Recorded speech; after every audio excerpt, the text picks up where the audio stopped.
ہمارے channel learn Quran with doctor Farhat Hashmi کو subscribe کریں اور بیل آئیکن کو آن کر دیں۔ کسوف سورج گرہن کے لیے اور خسوف چاند گرہن کے لیے، یہ دونوں اللہ کی نشانیاں ہیں۔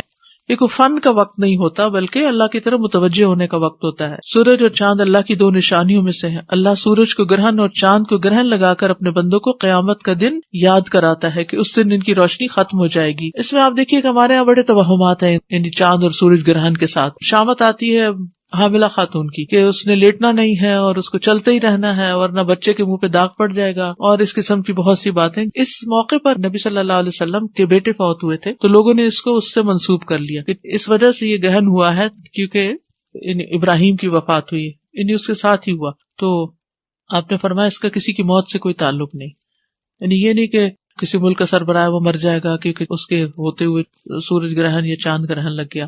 اور چونکہ آپ نے اس کا حکم دیا تھا پڑھنے کے لیے، لیکن پھر بھی نفلی نماز ہے، اگر کسی مجبوری سے انسان نہ پڑھ سکے تو کوئی بات نہیں۔ اس کے لیے اذان نہیں ہوتی لیکن اعلان ہوتا ہے ان الصلاۃ جامعۃ۔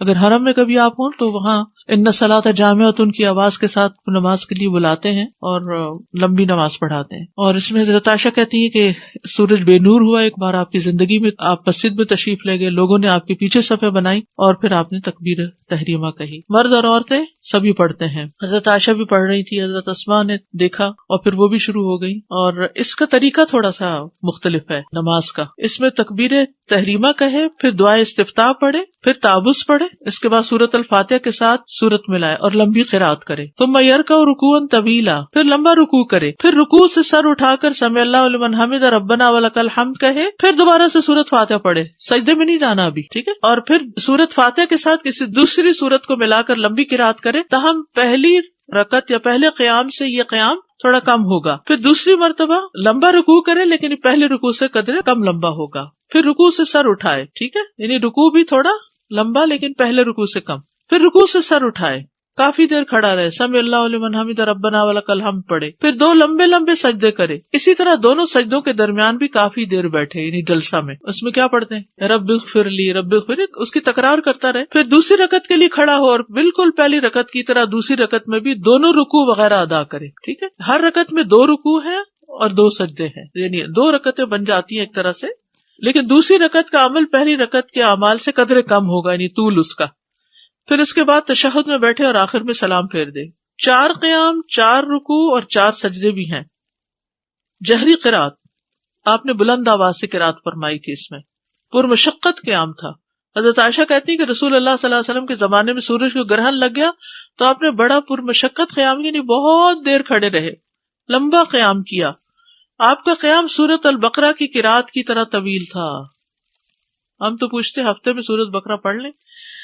اسماء بنت ابی بکر سے روایت، انہوں نے کہا کہ ایک دن نبی صلی اللہ علیہ وسلم تیزی سے لپک کر گئے، کہا ان کی مراد اس دن سے تھی جس دن سورج گرہن لگا ہوا تھا، تو جلدی میں آپ نے قمیص اٹھا لی، حتیٰ کہ آپ کو چادر لا کر دی گئی تو آپ نے لوگوں کو امامت کراتے ہوئے انتہائی طویل قیام کیا۔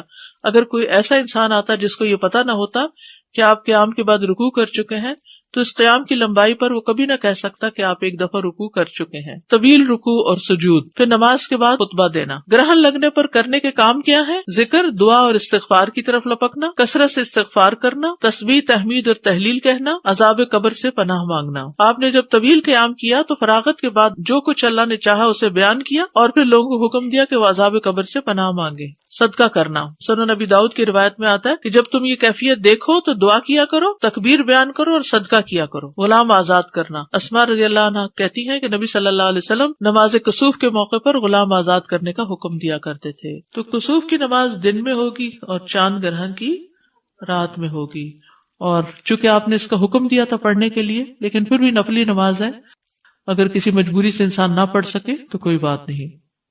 اس کے لیے اذان نہیں ہوتی لیکن اعلان ہوتا ہے ان الصلاۃ جامعۃ۔ اگر حرم میں کبھی آپ ہوں تو وہاں ان الصلاۃ جامعۃ کی آواز کے ساتھ نماز کے لیے بلاتے ہیں اور لمبی نماز پڑھاتے ہیں۔ اور اس میں حضرت عائشہ کہتی ہیں کہ سورج بے نور ہوا ایک بار آپ کی زندگی میں، آپ مسجد میں تشریف لے گئے، لوگوں نے آپ کے پیچھے صفیں بنائی اور پھر آپ نے تکبیر تحریمہ کہی۔ مرد اور عورتیں سبھی پڑھتے ہیں، حضرت عائشہ بھی پڑھ رہی تھی، حضرت اسماء نے دیکھا اور پھر وہ بھی شروع ہو گئی۔ اور اس کا طریقہ تھوڑا سا مختلف ہے نماز کا، اس میں تکبیر تحریمہ کہے، پھر دعائے استفتاح پڑھے، پھر تعوذ پڑھے، اس کے بعد سورۃ الفاتحہ کے ساتھ سورت ملائے اور لمبی قرات کرے. ثم يركع ركوعا طويلا، پھر لمبا رکوع کرے، پھر رکوع سے سر اٹھا کر سمع اللہ لمن حمد ربنا ولک الحمد کہے، پھر دوبارہ سے سورت فاتحہ پڑھے، سجدے میں نہیں جانا ابھی، ٹھیک ہے، اور پھر سورت فاتحہ کے ساتھ کسی دوسری سورت کو ملا کر لمبی قرات کرے، تاہم پہلی رکعت یا پہلے قیام سے یہ قیام تھوڑا کم ہوگا.